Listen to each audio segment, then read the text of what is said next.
Panda, panda, panda, panda. I got broads in Atlanta. She's the lean, the family.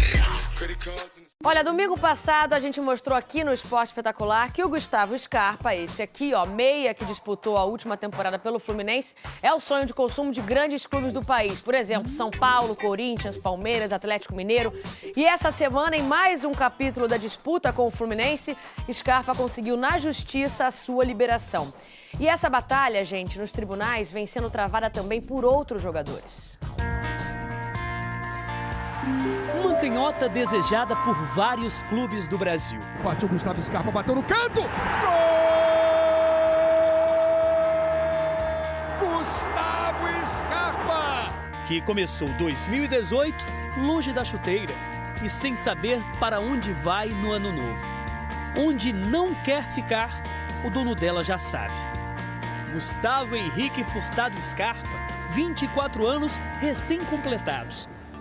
Se nas últimas temporadas foi notícia pelos gols e assistências de um talento inquestionável, atualmente está nas páginas jurídicas, na boca do torcedor. E todo mundo tem um pouco de culpa nisso, né? Ou tá errando um pouco nisso, né? A gente anda muito preocupado, né? Que ele vai fazer falta no elenco. Sai pelas portas dos fundos, vai chegar em outro clube, assim, a torcida pode ser que fique também com o pé atrás. 22 de dezembro, Gustavo Scarpa entrou com uma ação para romper imediatamente o contrato com o Fluminense. Por atraso de 3 meses de direito de imagem e 6 meses de não recolhimento do fundo de garantia, além de outros vencimentos atrasados e uma compensação correspondente aos salários que teria que receber até o fim do contrato, em setembro de 2020.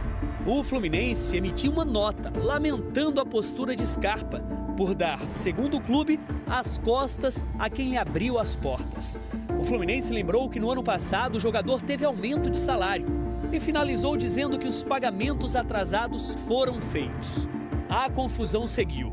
No dia 8 de janeiro, a Justiça do Trabalho não atendeu ao pedido do jogador e solicitou mais informações dos valores cobrados pelo atleta. Quinta-feira, dia 11, a defesa de Scarpa conseguiu uma liminar que o libera para assinar com outro clube. O técnico Abel Braga já nem conta mais com ele. Gostaria de contar com ele, mas não tenho a mínima esperança de que vou contar com ele. Eu acho que isso já está caracterizado no sentimento do torcedor. O Corinthians e o Palmeiras demonstraram interesse no jogador. As conversas com o São Paulo estão mais adiantadas. Gustavo Scarpa não é o primeiro e nem será o último atleta a recorrer à justiça. O país do futebol, além de novos talentos, produz novelas que frequentemente vão parar nos tribunais. Histórias que misturam direitos, deveres, paixão e profissionalismo, ou a falta dele. Hoje, comentarista, Juninho Pernambucano saiu de maneira parecida do Vasco 17 anos atrás. Acabou meu contrato 20 de janeiro de 2001, 5 anos e meio no Vasco, fazendo 5 contratos e ainda não estava livre. Eu pertencia ao Vasco e aí eu busquei a justiça comum e me liberei. E hoje não, os jogadores querem quebrar os contratos com direito porque não recebem em dia. Na minha época, 2, 3 jogadores recebiam em dia e os outros touros do elenco passavam 2, 3, eu fiquei até 6 meses sem receber. Mas nós éramos eternos escravos. Por quê? O contrato de trabalho do futebol acabava e você ainda pertencia ao seu clube. O que é que acontece agora? O jogador tem mais opinião, o jogador tem mais instrução. Eram outros tempos, outra legislação. A Lei Pelé hoje, ela confere mais direitos aos atletas e aos clubes, às partes envolvidas nessa indústria do futebol, do que antes da Lei Pelé.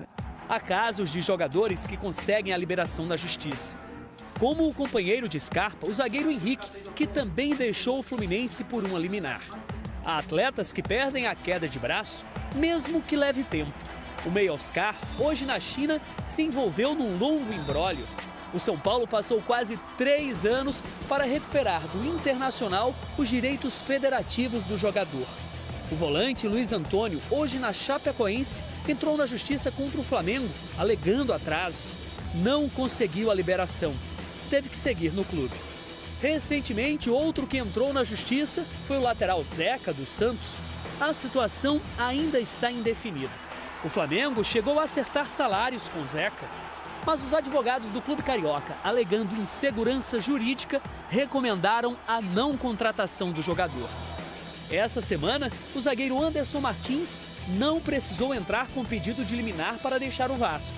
Apesar dos atrasos públicos do clube, de 6 meses, Anderson teria recebido apenas 2. O Vasco diz que foram 2 meses de atraso. Nas redes sociais, ao anunciar a transferência para o São Paulo, Anderson Martins foi alvo de torcedores. Mercenário, ingrato, consideração zero com a torcida. Dá para entender um pouco o torcedor fanático, mas a partir do momento que o torcedor fanático ele entender essa história do Anderson Martins, se ele é um pouco inteligente e um pouco humano, ele vai saber que é uma coisa normal que aconteceu. Na apresentação ao tricolor paulista, o zagueiro preferiu não rebater as críticas. Queria agradecer a torcida do Vasco, sempre tentei honrar a camisa do Vasco, fiz todo o meu melhor, mas infelizmente as coisas não aconteceram. Saídas amigáveis são menos traumáticas. Saída jurídica, às vezes, a única solução. Para que as relações terminem bem, daqui para frente, só há um caminho: profissionalismo. Eu acho que uma gestão dos clubes, um cuidado maior no seu planejamento, de modo que eles consigam cumprir a sua folha salarial, cumprir o que foi contratado com os atletas, impediria esse movimento de tantas ações trabalhistas buscando liberação. Gustavo Scarpa pro Fluminense!